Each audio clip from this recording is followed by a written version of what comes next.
Buenas tardes, una semana más. Quiero empezar dándoles las gracias por su apoyo. He estado leyendo los comentarios, algunos eran muy graciosos. Gracias por su apoyo. He intentado responder a algunos, pero ya saben que yo no sé utilizar la tecnología y he hecho lo que he podido. Les invito a que se queden hasta el final del vídeo. Espero que sea lo más corto posible, pero no sé si se ve en la cámara, pero esto parece hoy una leonera de cómo está de libros, de cuadernos, de todo, porque quiero enseñarles muchas cosas que tienen que saberse, de las que nadie habla. Y se lo quiero enseñar. Y el texto de Trevijano da pie a que se hable de todo esto. Entonces les invito a que lo vean entero. Voy a intentar que sea lo más corto posible. El señor Trevijano, favorito del público, dedicado este vídeo a nuestra amable seguidora que lo pidió. Antonio García Trevijano, del hecho nacional a la conciencia de España o El discurso de la República, editorial Temas de Hoy, 1994, 300 páginas. El motivo por el que he elegido este de Trevijano es porque es el único que tengo en versión libro. Los otros se podían leer por internet, ahora no los sé. Bueno, primero vamos a repasar los apuntes, como hacemos siempre, y luego a leer directamente del texto. Pues dice el señor Trevijano que hemos pasado de una dictadura nacionalista a una oligarquía apátrida. A ver, este texto tiene dos partes. En la primera parte se habla del estado de las autonomías que rompe la conciencia de la unidad nacional y en la segunda parte habla de las instituciones del 78 y cómo esto no es ninguna democracia. Entonces, dice el señor Trevijano que nadie habla de esto, de estas verdades, y que incluso es peligroso hablar de ellas, que las instituciones usan el miedo para controlar al pueblo. Durante la transición fue el miedo a una presunta guerra civil, que podía estallar otra guerra civil, dice el señor Trevijano, pero eso era absolutamente mentira. Y hoy en día utilizan el miedo a la ultraderecha. Que la clase dirigente tiene miedo de la libertad política del pueblo, claro, porque hace peligrar sus privilegios. Y que la transición no fue otra cosa más que un pacto para repartirse el poder. A ver, yo creo que a estas alturas eso es algo que sabemos todos o que se deduce fácilmente solo con encender la televisión. La propia palabra España se retira del discurso público. Y esta idea está sacada, que refleja la Constitución del 78, está sacada de un texto en concreto que es La España invertebrada, de Ortega y Gasset. Trevijano dice que este texto es incoherente, pues eso como poco, por ser amable. Lo que dice Ortega y Gasset básicamente es que España es un país extraño porque fue invadido por una raza degenerada, que fueron los visigodos. No sé si aquí en el norte se nos considera todavía los visigodos. Es un libro muy raro. Y que estamos ya ante el innegable fracaso del sistema de las autonomías, que no solo no ha solucionado el problema del nacionalismo, sino que lo empeora. Y todo este sistema fue patrocinado por Estados Unidos y Alemania para mantener el equilibrio de poder en la esfera internacional durante la Guerra Fría. Sigue el señor Trevijano hablando de mayo del 68 y de la movida a la que llama a toda esta cultura posmoderna, le llama a eso basura posmoderna. Bueno, este régimen maravilloso nos ha dado entrega al capital financiero, crediticio y especulativo toda nuestra infraestructura económica industrial y deja en la más absoluta indefensión a la pequeña y mediana empresa. La demagogia igualitaria rebaja los conocimientos y el gusto y todos esos alegres comunicadores sociales y esos pomposos ministerios de cultura igualan a todos sea cual sea su nivel de conocimiento. Ya eso lo llama basura posmoderna. Se pregunta también el señor Trevijano por lo que él llama el enigma de la servidumbre voluntaria. Básicamente, ¿por qué obedecemos? Estamos viendo que no funciona, que el régimen está quebrado. Como dicen los americanos, the system is broken. y sin embargo seguimos obedeciendo. ¿Por qué? Pues el enigma de la servidumbre voluntaria. Que estamos en una sociedad sin aristocracia del espíritu y sin democracia política. Cita el señor Trevijano varios textos muy famosos de toda la historia del pensamiento político y dice que hasta determinado punto pertenecen a una determinada tradición de entender la política y a partir de ese punto a otra que es diferente. Y quédense con esto porque luego lo tenemos que comentar. Esa primera tradición parte de Aristóteles y esa otra cosa que surge después parte de, quédense con el nombre que luego se lo enseño, Los 6 libros de la República de Jean Bodin o Juan Bodino. Y ya veremos luego por qué, y esto es importante. Sigue el señor Trevijano diciendo que las masas trabajadoras de las democracias votan en contra de sus propios intereses económicos. Y sigue señalando la función política del miedo. Dice que las élites políticas de hoy en día son prácticamente narcisistas, que tienen una especie de horror al anonimato, de vivir una vida normal como la que vivimos todos los demás, que tienen una sed de ambición y de ser conocidos, que raya ya en algún tipo de problema psicológico. En la página 227 explica el señor Trevijano cómo el liberalismo es el progenitor tanto del fascismo como del comunismo. Esa es la tesis querida de los tradicionalistas. A ver, piensen que los textos que yo les quiero enseñar, por llamarle de alguna manera, van a ser eso, tradicionalistas. Van a sostener esta tesis.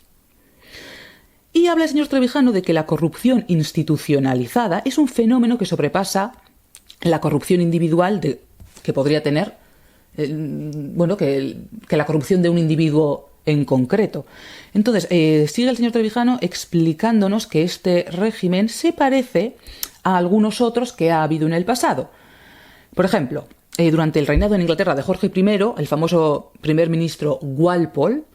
Luego, en Francia, la reacción de Thermidor con Barras. La reacción de Thermidor fue el golpe de Estado que acabó con el gobierno terrorista de Robespierre. Y en Estados Unidos, el régimen que instauró el 6º presidente, que fue Andrew Jackson. Sigo diciendo, los líderes de los partidos de izquierdas... A ver, este capítulo se titula, lo he apuntado aquí, Corrupción divina de la izquierda. Les pone a caldo.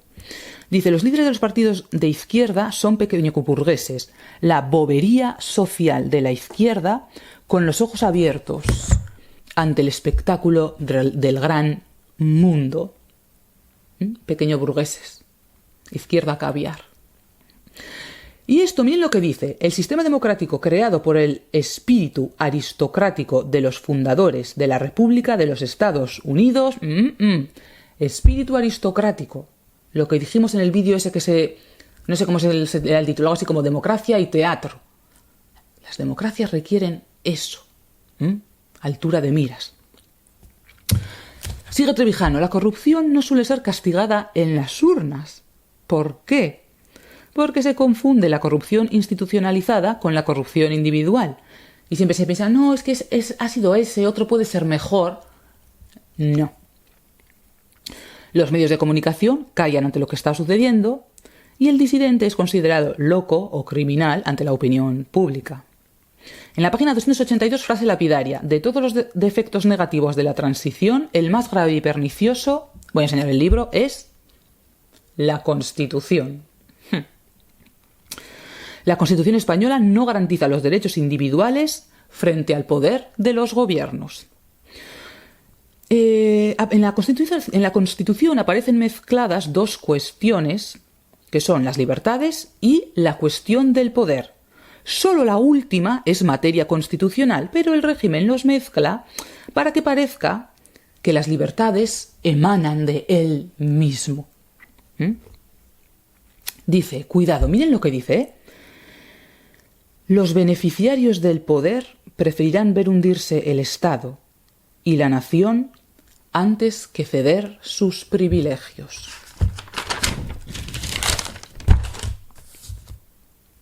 Solo la abstención deslegitima el sistema. El sistema de listas cerradas que se usa hoy en día no representa a los electores, sino que los partidos políticos se representan a sí mismos. Y luego dice el señor Trevijano, a ver, ¿cuál es la solución a esto? Pues instituir un sistema presidencialista en el que haya elecciones separadas para llenar el Congreso y para elegir al Ejecutivo, como ocurre en los Estados Unidos. Sustituir el Estado de las autonomías por un Estado democrático descentralizado. Y quédense también con esta palabra, descentralizado. Y sustituir el sistema electoral proporcional por un sistema de diputados de distrito. Dice el señor Trevijano que este sistema, termina diciendo monarquía o república. Dice, una monarquía presidencialista es democrática, una república parlamentaria no lo es. Dice el señor Trevijano, no hay ningún precedente de este tipo de régimen, pero no significa que no pueda hacerse. Y es al monarca al que le corresponde decidir si se va a poner de parte del pueblo o se va a poner de parte de esa élite de analfabetos, avariciosos, que trabajan para intereses extranjeros. A ver, antes de empezar a leer les quiero comentar, voy a ir quitando cosas porque...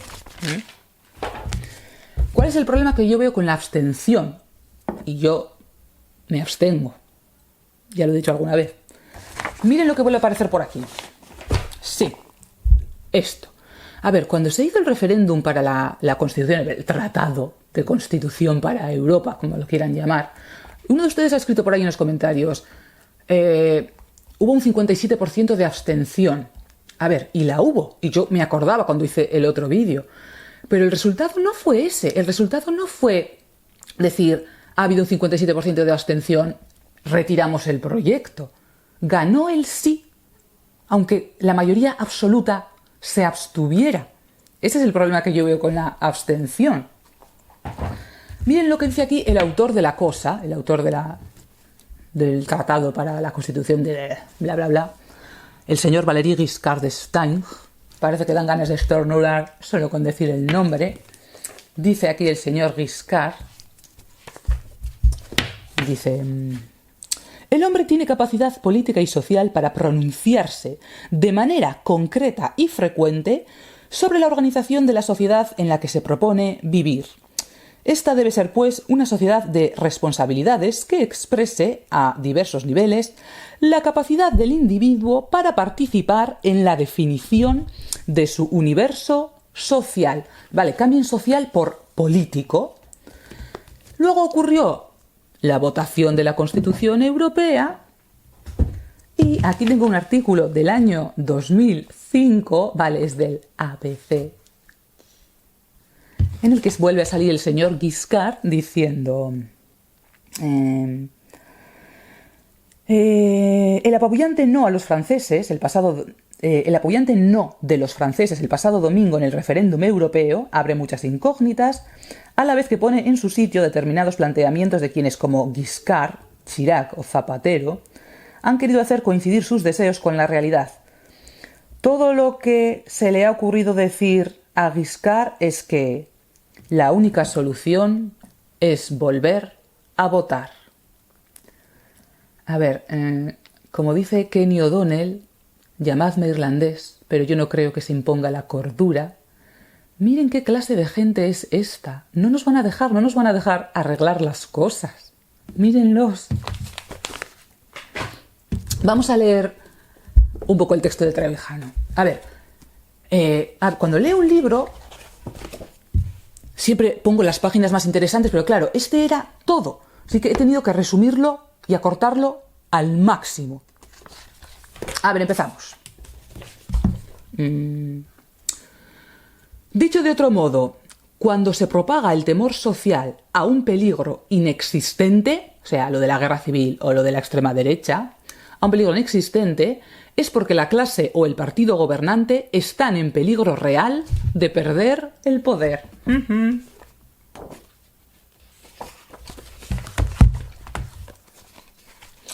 La universidad, convertida en fábrica de expedición de títulos académicos para parados y en vivero autorreproductor de profesores adocenados, ha dejado literalmente de existir como institución de pensamiento y de influencia en la sociedad.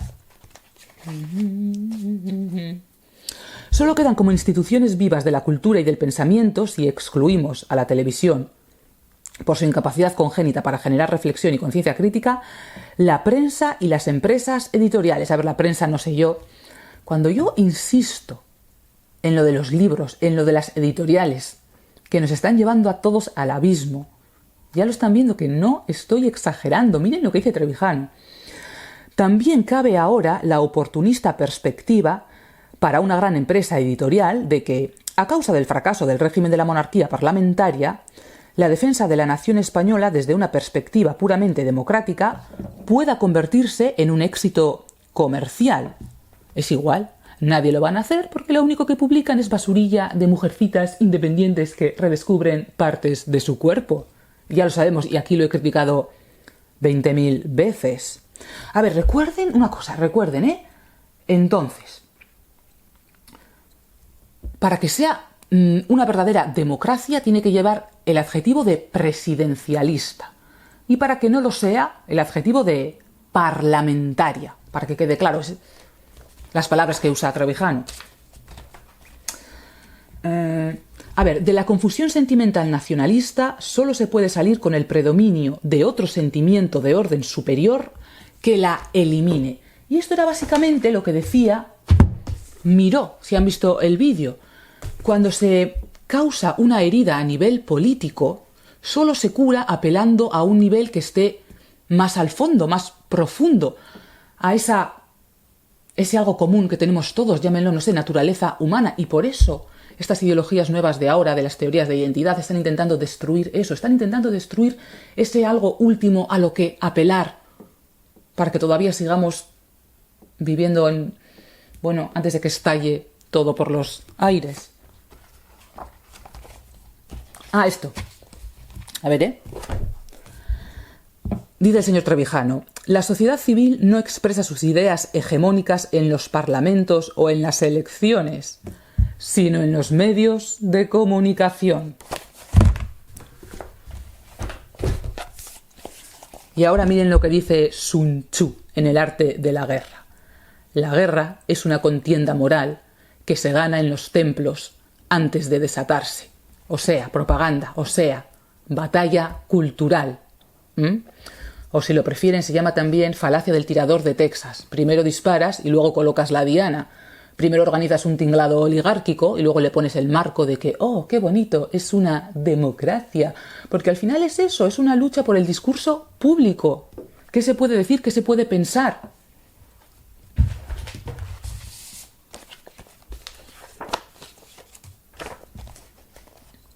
Aquí, hablando de los del 68, de los jovencitos del 68, querían tener el derecho de hablar como carreteros, pero sin necesidad de haber trabajado con mulas atascadas. La de mostrar a sus padres el absurdo, la hipocresía y la culpabilidad de sus ideales y de sus mezquinas ambiciones profesionales, pero sin rechazar su dinero ni sus utilitarios. La de sustituir los mitos heroicos de la tradición nacional, claro, eso no, por nombres exóticos de la guerrilla asiática, como Ho Chi Minh o suramericana, Guevara.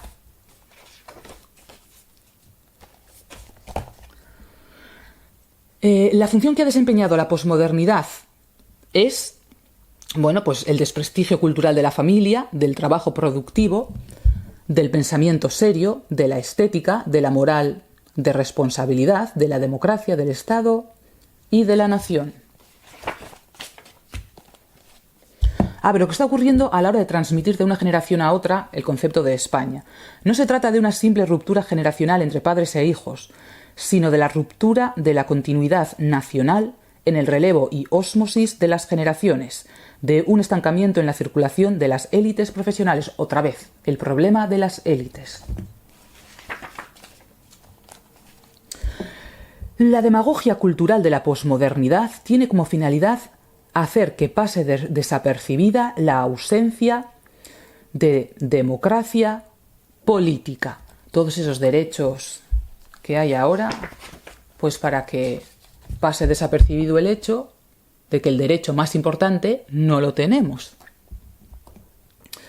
El porvenir, miren lo que dice, A ver.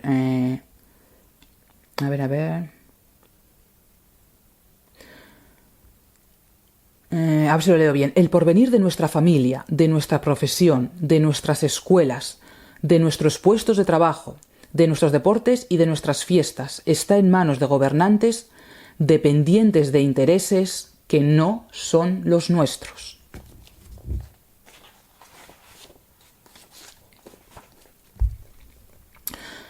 Lo que ya no es posible después de las experiencias sufridas es mantener por más tiempo la ficción de atribuir buena fe a los intelectuales, periodistas y políticos que siguen repitiendo las mismas burdas mentiras. Es absolutamente imposible que una persona normal, inteligente y sincera pueda seguir repitiendo sin rubor estas sandeces. Y explica el señor Trevijano que este régimen es un puro continuismo de la política anterior, excepto en dos cuestiones. A ver si adivinan cuáles son. La materia fiscal y familiar. Tiemblen. Vale, que solo graba 21 minutos. Venga, a ver si terminamos. A ver, el régimen del 78 ha producido la desorganización ética de la sociedad, la sustitución de la economía productiva por la especulativa, y la transformación en liquidez de los patrimonios industriales, la degradación cultural y educativa en los medios estatales de comunicación y enseñanza, el despilfarro de las inversiones públicas, la multiplicación de la burocracia, la corrupción generalizada, la desnacionalización de España y una constitución del régimen de poder en el estado de partidos que consagra la perpetuación de una misma clase política mediante el sistema proporcional y la imposibilidad de controlar a los gobiernos de la oligarquía partidista mediante el sistema parlamentario. ¡Qué bien! Democracia. A ver, lo que quiero enseñarles ahora es, y voy a valerme de otro texto de Trevijano, lo que hemos dicho antes. ¿Lo recuerdan? Jean Bodin, Juan Bodino, los 6 libros de la República. Esto. A ver, lo mío es una versión resumida y encima son fotocopias. Miren, no vamos a leer ese texto, pero este, que es la historia de la teoría política de George Sabine, mírenlo ahí. Este pasa por ser el mejor manual de historia de la teoría política, no sé si es el mejor, pero es muy bueno. Escuchen lo que dice este de esa palabra, soberanía. Ay, se me había olvidado decirlo. A ver, la cosa de Bodino, de Jean Bodin, es que es el que inventa el término soberanía. Esto es como cuando decían de la bomba atómica, que decían, oh, qué horror, ojalá se pudiera desinventar. No se puede desinventar. Y con esto pasa lo mismo, con ese término nuevo, soberanía, que no se puede desinventar. Como decía Miró,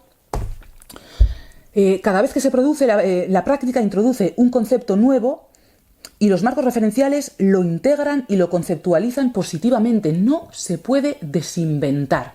¿Y qué es eso? ¿Qué es eso de la soberanía? Ese texto, el de los 6 libros de la República, es de alrededor de 1580, más o menos. Dice, soberanía. El principio de... Esto lo dice Sabine. El principio de soberanía es lo más importante en la filosofía de Bodino. Distingue al Estado de todos los demás grupos. La soberanía es el poder supremo sobre los ciudadanos y los súbditos, no sometido a otras leyes. La soberanía es el derecho ilimitado de hacer, ejecutar e interpretar las leyes. Nos estamos enfrentando a algo cuya naturaleza última es totalitaria y utilizamos estos términos pues como si fueran cosas cotidianas que bueno, lo son, pero que son muy peligrosas. Miren, a ver, se me ha olvidado decirlo al principio. Yo quería exponerles una tesis, una conclusión, que igual ni siquiera es una conclusión, es más bien una intuición, que ahora les voy a decir. A ver. Quiero enseñarles otro texto. Ya sé que les estoy mareando. Es El antiguo régimen y la revolución de Alexis de Tocqueville. A ver, en este texto es donde se explica cómo funcionaban las instituciones medievales y del antiguo régimen hasta la revolución. Escuchen esto. Podréis percibir un poder central inmenso que atrajo hacia sí y engulló en su unidad todas las parcelas de autoridad y de influencia anteriormente dispersas entre una multitud de poderes secundarios, de órdenes, de clases, de profesiones, de familias y de individuos, como diseminadas por todo el cuerpo social. Más. También aquí descubro indicios de que, en la Edad Media, los habitantes de cada pueblo habían constituido una comunidad separada del señor. Este último se servía de ella, la supervisaba y la gobernaba, pero aquella poseía en común ciertos bienes de los que tenía la propiedad absoluta, elegía a sus jefes y se administraba a sí misma. Esta antigua constitución de la parroquia se encuentra en todas las naciones que han sido feudales y en todas las regiones a donde estas naciones han llevado los vestigios de sus leyes.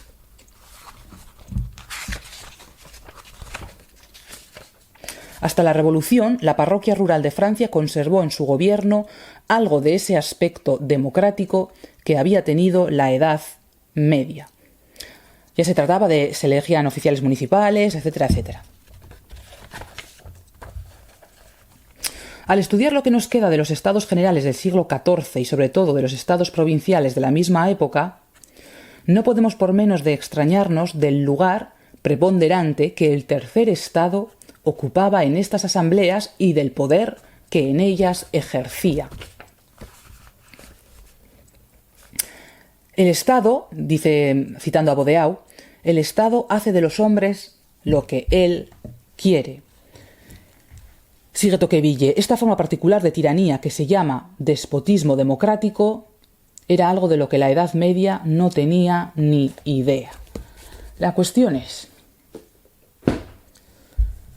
lo que hace la Revolución Francesa es instaurar lo que hoy en día llamaríamos un Estado soberano. Y eso es lo mismo que decir un Estado absoluto. Y lo que yo quiero plantearles es... No podría... miren lo que está describiendo el señor Trevijano, de ese orden descentralizado. ¿Acaso eso, o las instituciones norteamericanas, no se parecen más a las instituciones medievales? No digo que sean lo mismo, pero ¿acaso no se parecen más a eso que a lo que tenemos aquí o a lo que aquí entendemos por democracia? La cuestión es que la Revolución Francesa... las monarquías absolutas, antes de... que nunca han sido tan absolutas como los estados, como las democracias europeas de ahora, pero estaban ya en proceso de centralización. Lo que hace la Revolución Francesa es agudizar esa centralización, mientras que los americanos hacen lo contrario. Entonces, ¿no podría ocurrir que lo que tienen de bueno las instituciones norteamericanas o lo que tiene de bueno lo que está describiendo el señor Trevijano no sea lo que tienen de moderno o de revolucionario o de rupturista, sino precisamente lo que conservan de tradicional o de parecido al mundo antiguo? Voy a seguir leyéndoles otro... Esto también es de Trevijano. También es de Trevijano. Antonio García Trevijano, Frente a la gran mentira, del año 96. Dice... A cuenta del concepto de soberanía. La Revolución Francesa frustró la democracia en Europa a causa de una misteriosa voluntad general de la ciudad descubierta por Rousseau, que condujo de sobresalto en sobresalto a la voluntad integradora de Robespierre, primer esbozo del Estado totalitario. En virtud del principio de intensidad, el poder de mayor peso atrae y atrapa en su órbita a todos los demás poderes. En virtud del principio de extensión, el poder único, por su intensidad, solo se detiene en la frontera territorial con otro poder de análoga potencia. La unión de estos dos principios, en una persona o en un colegio de personas, se llama soberanía. La rebelión contra la teoría política tradicional solo podía consistir en una rebelión contra la soberanía. La verdadera rebelión contra la soberanía absoluta, ya sea del rey o de una asamblea de representantes, tenía que proponerse eliminarla o trocearla en poderes iguales para que no pudiera haber uno que fuera ya soberano. Y termina diciendo el señor Trevijano: esta estrategia intelectual americana, que contiene intuiciones políticas tan formidables como la del rechazo de la soberanía popular, y la introducción en su lugar de la idea de grupo constituyente de la democracia. No fue bien comprendida en los círculos intelectuales y políticos europeos. Los círculos intelectuales y políticos europeos se caracterizan precisamente por no entender gran cosa de nada, diría yo.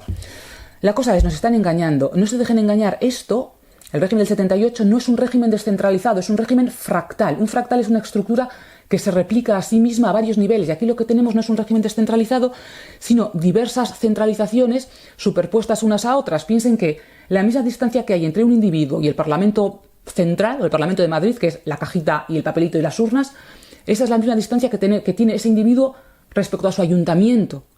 No son estados descentralizados, estados fractales, que superponen diferentes tipos de centralización. Y ahora el Estado, el propio Estado. Y para eso, este texto. Thomas Watts, ¿por qué el Estado sí es el problema? Este texto es magnífico, ya lo reseñaremos. Dice, el Estado moderno, o sea, cuidado, porque el Estado moderno no es simplemente la evolución o la versión moderna de una superestructura más antigua. Dice, el Estado moderno es algo totalmente nuevo, que no puede tratarse como una mera extensión del orden político que le precedió. El Estado político ya no es la civitas clásica o medieval. La misma idea de soberanía, según la cual debe existir un único Estado soberano, competente y lo suficientemente contundente como para hacer sentir su voluntad en la sociedad, ni siquiera habría sido aceptada por los medievales. Europa occidental es un orden descentralizado, lo era. Existían prescripciones locales y costumbres, jurisdicciones, etcétera, que obstaculizaban la actividad de una sola voluntad. Las leyes que regían las vidas de los hombres eran las costumbres de su comercio, localidad, estado, y no la ley positiva de un legislador. Los líderes políticos que deseaban la centralización se dieron de bruces con las libertades históricas de ciudades, gremios, universidades, iglesias y demás cuerpos colectivos. Todos protegían celosamente libertades obtenidas con mucho esfuerzo y se habrían quedado desconcertados ante la idea moderna de una sola voz soberana. Esa es la herencia de la modernidad, señores y señoras, el concepto de soberanía, el totalitarismo. Esa es la herencia de la modernidad. El proceso de centralización monárquica presupuso la completa subversión del orden social existente, porque ese proceso ya estaba en marcha antes de la Revolución Francesa. El rey no hacía la ley en el mundo antiguo, sino que estaba limitado por ella. Hoy se ha llegado al punto en el que una institución llamada Estado define esencialmente sus propios poderes. Eso es algo tan alejado del modelo medieval en el que el rey poseía ciertos poderes tradicionales, pero no podía definir sus propios poderes a voluntad, o reconocer los derechos tradicionales de la gente o de varios cuerpos subsidiarios de la sociedad. El siglo XVII fue testigo de los primeros pasos decisivos de un concepto revolucionario del poder. Vieron cómo se asentaba con éxito el derecho de soberanía, como algo que rompía otros derechos y pronto sería visto como el fundamento de todos los derechos. Resulta totalmente posible sostener que la auténtica postura conservadora o tradicionalista no es adoptar la idea moderna de soberanía, sino de rechazarla por completo. Y esa es la cuestión, señores y señoras, que nos estamos viendo las caras con algo que es muy peligroso. La gente lo acepta así sin más, pero nos va a llevar a todos por delante. Y para acabar, que esto se está alargando, una cita de Shakespeare que cita el señor Trevijano, no en este, sino en el otro, pero es tan buena que merece la pena decirlo. Es la última escena del Timón de Atenas, de Shakespeare. Dice: habéis vivido hasta este día llenando las horas de toda clase de actos arbitrarios, haciendo de vuestra voluntad la medida de la justicia. Hasta este día, yo y los que duermen bajo la sombra de vuestro poder hemos tenido que cruzarnos de brazos con resignación y prodigar en vano los suspiros de nuestro dolor. Ahora ha llegado la hora en que nuestros tuétanos doblados gritan: ¡no más! ¿Les ha gustado, señores y señoras? No se pierdan el libro de la semana que viene, y la siguiente ya seguimos con Esquilo, Porque, a ver, pueden ustedes pensar, jo, es que esos libros de un grupo de autores que vamos a llamar tradicionalistas, a ver, no lo son de orígenes muy diferentes, pero por llamarlos de alguna manera. Y pueden pensar, jo, es que me interesa menos porque no tiene que ver con España. Les aseguro que tiene mucho que ver con España y con lo que está pasando ahora. No se lo pierdan y hasta la semana que viene.